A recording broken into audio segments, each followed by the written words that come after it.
Hello and welcome to the Minimum Competence episode for Friday, April 24th, 2026. I'm your host for today, Andrew Leahy, an assistant teaching professor of law at Drexel Klein School of Law. On today's episode, a soldier's Polymarket raid bets, Judge Salas on data privacy, and Spirit's government financing talks in Chapter 11.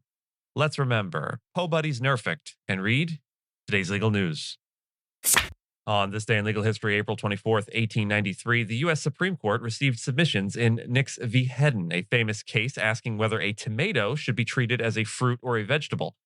The question sounds like the setup to a joke, but the legal issue was practical and financial. Under the Tariff Act of 1883, imported vegetables were taxed while fruits were not. That meant the classification of tomatoes had real consequences for importers bringing tomatoes into the United States.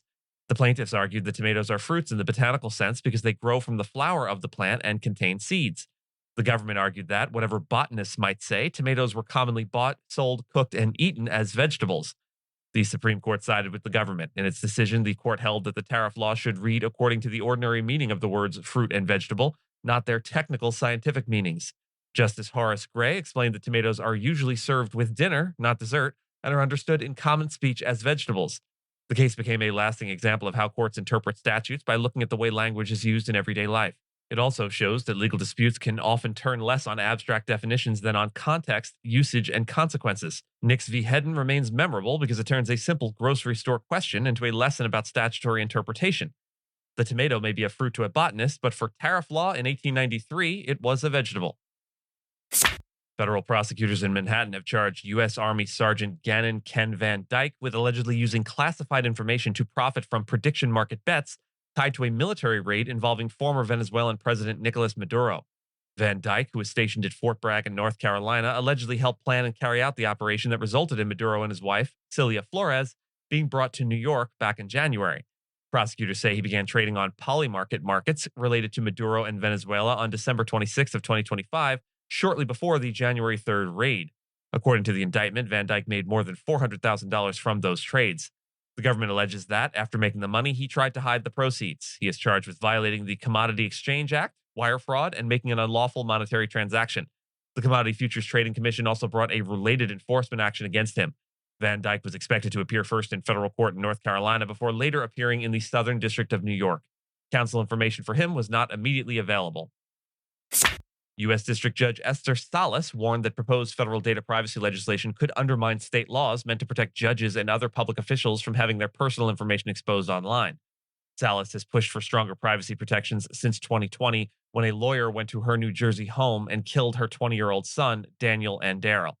Congress later passed the Daniel Anderl Judicial Security and Privacy Act, which shields federal judges' personal information online.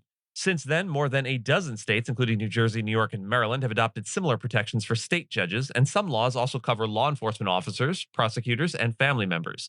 Salas raised her concerns at an American Bar Association conference in Boston as House lawmakers considered federal privacy bills that would create national standards and preempt state laws. The bills, called the Guard Financial Data Act and the Secure Data Act, would require covered companies to limit collection of consumer data and give people rights to access or delete their information.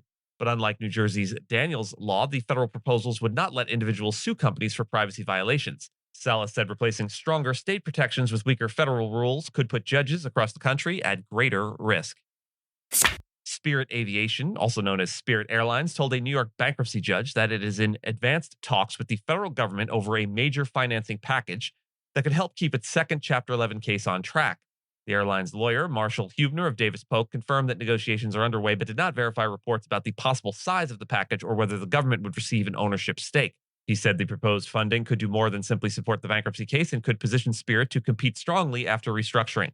Spirit plans to seek court approval of the financing on April 30th. The financing discussions came after the war involving the U.S., Israel, and Iran caused jet fuel prices to rise sharply, disrupting Spirit's existing reorg plan.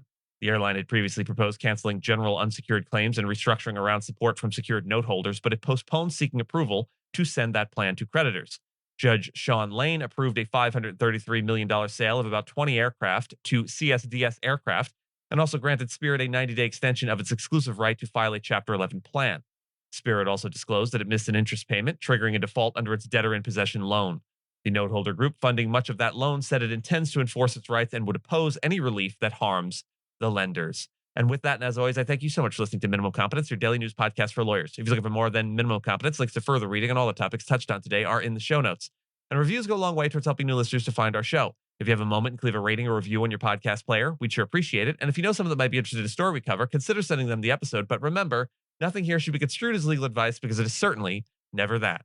Minimum Competence is available at minimumcomp.com and wherever it is you get your finely crafted podcasts. If you haven't checked out the website in a while, give it a look. There are complete transcripts and resources for each episode and its corresponding segments, as well as an opportunity to receive new episodes in email, newsletter, form. We will see you back here on Monday. And until then, remember, the only thing we have to fear is the impending heat death of the universe.